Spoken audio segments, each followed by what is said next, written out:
What you manifest in your mind, you can bring to reality. Boom, Creep 2, out now. Netflix talking about it for you in this episode. Let me give you the synopsis, the abbreviated words to say to describe the movie for you. A video artist who craves shocking stories realizes she has made a mistake when she meets a serial killer in a cabin. This is Creep 2, the follow-up to, you guessed it, Creep 1, also known as just Creep, starring the one and only, what's-his-face, of course, name not right here for some reason, Duplass, and Mark Duplass, and he's back to reprise his role as serial killer. Spoilers for the first one, but he kills somebody with an axe. And I thought it was the first movie I enjoyed. Listened to my review earlier in the week. I enjoyed it a lot. It's the found footage kind of style. This time, different camera person, kind of the same setup. You know, this guy, the killer, this time he calls himself Aaron, so he takes the name of his previous victim in the last movie. But follows him contacting this woman who has her own web show. I forget the name of the web show, but it's where she contacts people online and, you know, does a little video show about what these people are into, kind of like the old MTV Real Life, I think is what those were called. So kind of like you dip into like the weird things that this person is into. And it's her web series. She's frustrated. She's not getting views. It's not going anywhere. She's not happy with it. She's having all of the emotions that I've had for many, many times over many years. And so she's desperate to do something new. So she answers the call, similar to the first one. She goes out to go meet this guy. And in this time, instead of the last time, she is more of the alpha in this situation. She's not scared.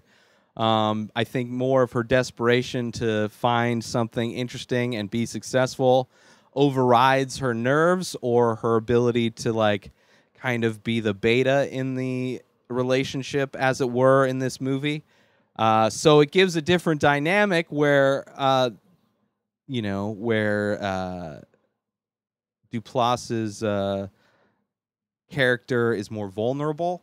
And it just makes for a good, better, different movie tonally, because there's also some romantic aspects to it, being that it's a man and a woman instead of two dudes. You get to see Mark Duplass's dick, which, you know, there was a scene in the first one where you thought maybe he's going to show his dick, but he doesn't show his dick because of editing. In this one, you see his dick. You could stare at it for a while. It's a single, there's no cuts, single shot. And it's kind of a scene where they're both introducing themselves to each other and letting go of any inhibitions so that they can more accurately portray what this new video is supposed to be. So she gets naked too.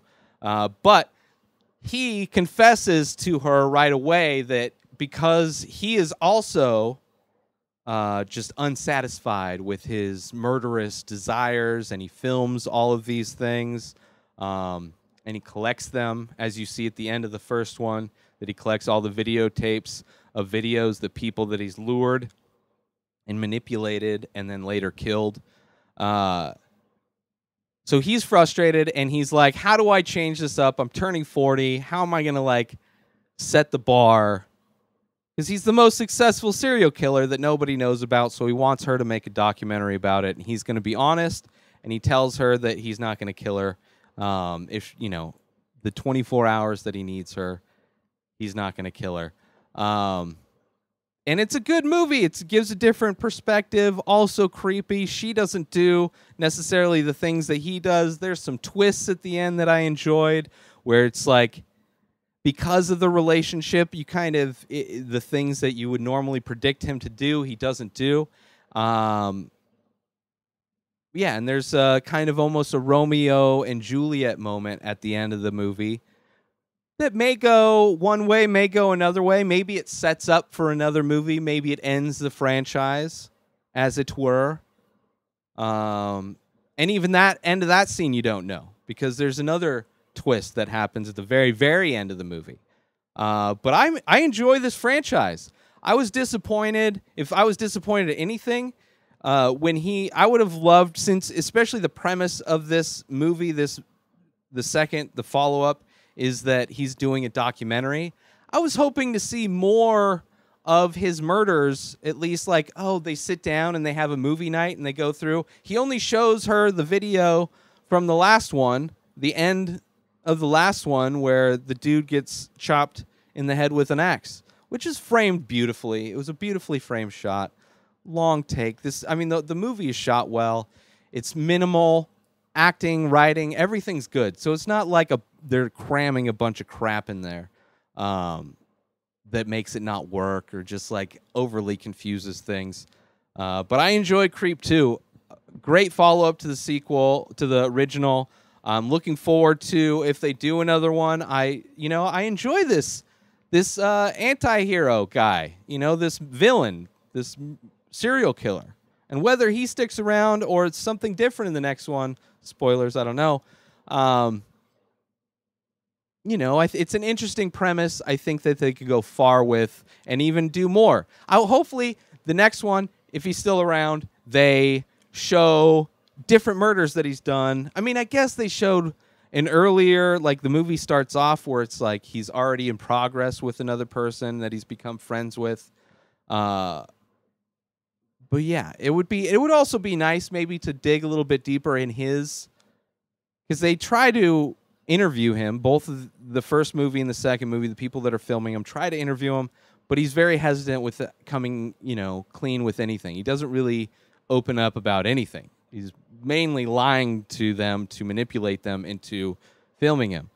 So it would be interesting. They could definitely open that up to do a lot more with. And I enjoyed it. I enjoyed it a lot. It also made fun of the first one because there were scare things that worked in the first one where they make them not work here, and it kind of just tropes that you're used to seeing in horror movies, jump scares and all that kind of thing. But I enjoyed the movie a lot. Creep 2, go check it out. First one and second one, both on Netflix. Well, it's October, people. It is the month for horror movies, and I've talked about 2 of them so far this month that I would recommend you go check out because I enjoyed. They're not great. They're not really changing the genre or taking, they're not Get Out, but they're way better than the Conjuring series, in my opinion. Just more my style. More, simple. I mean, real people are scary enough. You don't need to, make up shit. Zombies are all right, but, real people. Real people are scary. But that's it, everybody. You can go to my website, buy my artwork, buy my T-shirts, inspireddisorder.com. Links are up top. Follow me on Instagram, Twitter, at Ray Taylor. That is it for this episode. Have a great day. Have a great week. Peace out.